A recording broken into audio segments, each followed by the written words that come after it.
Good day, everyone, and welcome to NAV 316 in this midterm period, week 4, session 2. We are here to discuss this topic.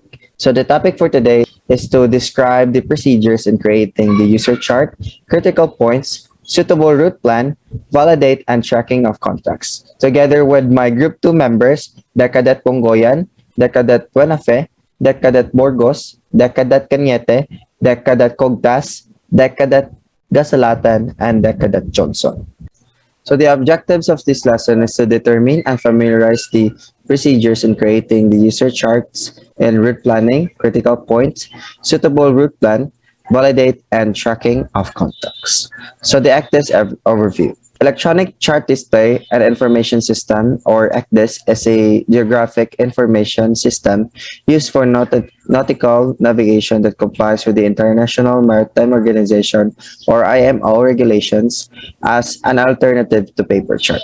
Next is the user chart to be discussed by my fellow member. Good day. I'm Bongguyan Francis GC, and I'm going to tackle about my topic is with this user chart. So a user chart is a file created using a special ECDIS graphic editor. Information from this file is superimposed on electronic chart display. So the user chart in the active area is called an active user chart. So the operation of the graphic editor, which is used for creating and editing user charts, is possible in the active area only. So therefore, that chart currently in the non-active area, or what we call non-active user chart, cannot be edited and is merely displayed on the ECDIS screen. Next, the mariner may need to create his own object in the chart, for example, symbol. So object with point geometry. Next is the sector. It is an object with point geometry with defined radius and bearings, such as military practice area or pilot boarding place. Next is the line. Object with linear geometry. And next is the area. Object with area geometry such as cushion area, fish bank, guard zone, and anchorage. And the text means character string located near a point or a long line. So that's all for my report, and thank you. Now let's talk about critical points. Critical points is where we insert important comments, reminders, or tasks that needs to be done in a specific time and distance about the passage. The Critical Points tab folder enables the operator to create specific latitude or longitude positions on a route which are defined as critical points. So this picture is the Critical Points tab. This is where we can manipulate the specific latitude and longitude positions. A warning alert is generated when the own ship is in the proximity of each critical point on the route. The alert can be triggered by either specific distance or time. The Critical Points tab folder is divided into the following areas. We have the route and the critical point. The route area enables the currently monitored route displayed in the route name field to be saved and validated. In order for us to generate the critical points on the previously saved route, open the route plan from the route tab of the Edit Route sub-menu. After that, the selected route will appear on screen. To discuss the procedures on how to create critical points on a route, let's have Manuel Benafe. Now for the procedure to create critical points on a route. First, move the cursor to the position on the route where you want the first critical position to be placed. As the cursor moves over the route, the letters Add CRTT are displayed below the crosshair. Second, click on the required position. A purple square is drawn at that position on the route, and the window shows the abbreviation CP1 with its LL coordinate. If the critical point level checkbox is ticked in the route display setting, the CP number is also shown on screen. So for the third procedure, to change a CP label from the default CP1, CP2, and etc., select the CP and click in the field to the right of the label. The screen keypad appears. Enter a label name using the keypad and click the keypad OK button. The label appears next to the selected CP if the label tick box is enabled in the route display setting. For the fourth procedure, to create more critical points, to continue to click on the required positions on the route. As each CP is created, the purple square of the previous CP is displayed in the same color as the route in the critical points window shows its CP label and LL position. To change the CP's position, move the cursor over the CP in the root. Hold down the left button and move the trackball. The CP can be moved either up or down, the length of the root, or away from the root.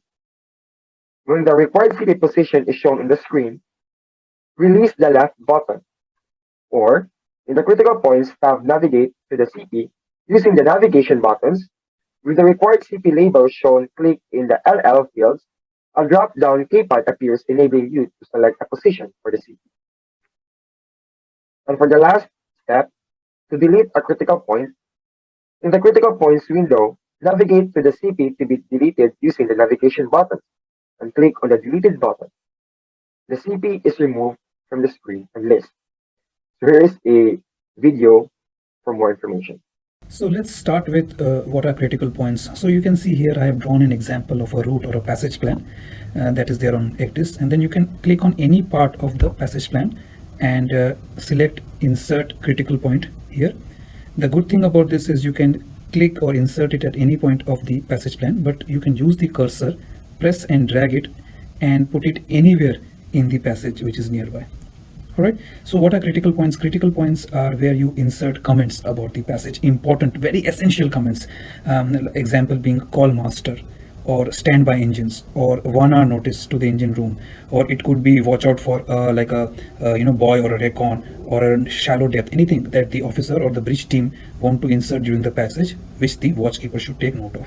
Another way of doing that is you can actually go into the route plan and click on critical points, and you will see that it gives you a choice to insert a critical point from a distance and at a time from the next waypoint. So the distance refers to the distance from the next waypoint, and the time refers to the time of alteration from the next waypoint. So that is another way of inserting the critical point at your desired point in the passage. So if you want to, let's say, give 1 hour notice, say 3.3 nautical miles before the next alteration, so you can do that at exactly the point you want to. So you can insert the critical point at any point, right? Then once you do that, like I said, you can move it around, and then what you can do is, like I said, you can select it at the desired distance and time, and also insert a message here. So for example, I'm showing you here is that I have put call the captain here at 0700 hours. This is the message I wanted to put in the passage so that my officers read it and call me when it's time for them to call me, right? So once they come to that, I can also select the time and distance if I want to.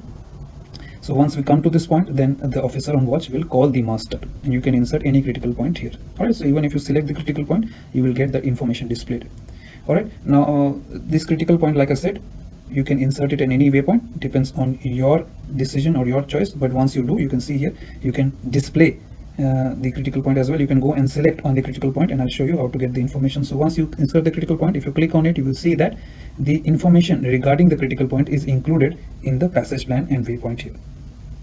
So hi, I am Ginson. So for today, I'm gonna discuss about suitable route planning.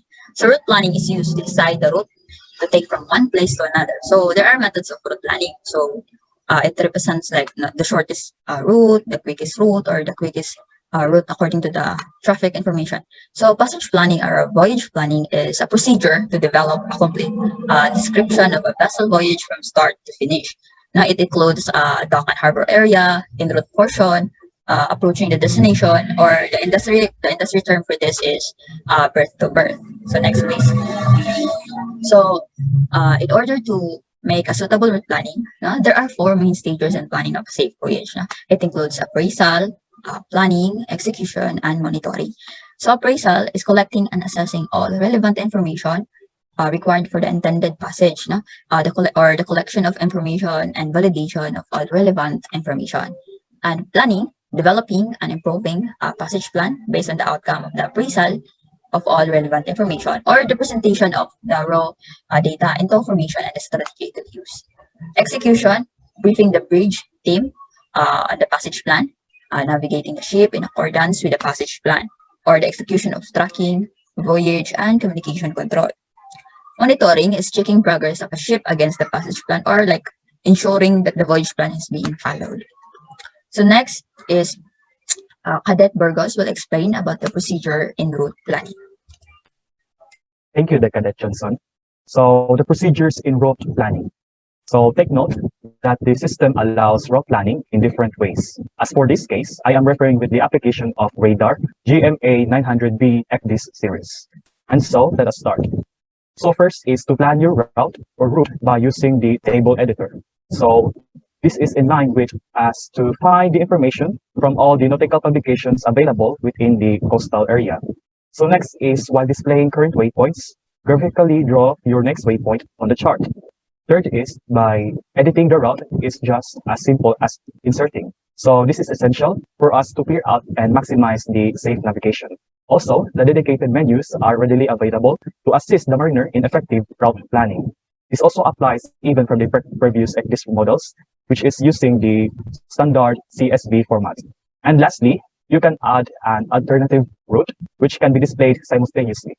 So here is a short clip in regards with our topic, which is the suitable route planning.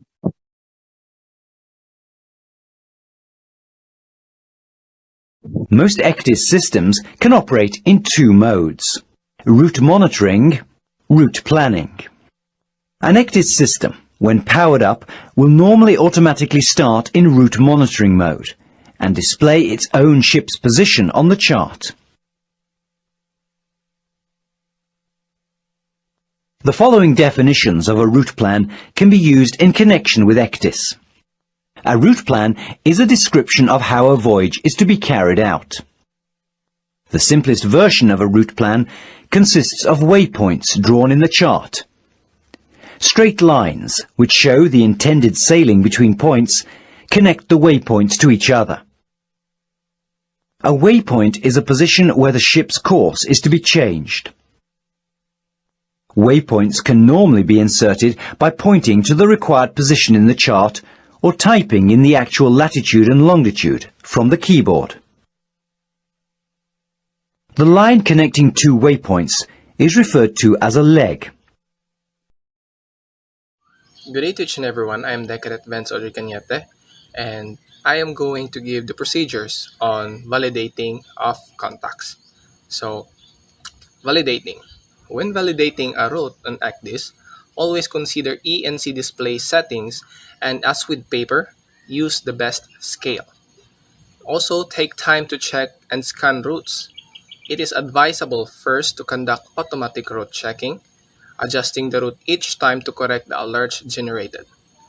One should then manually scroll along the entire route to visually check for any hazards.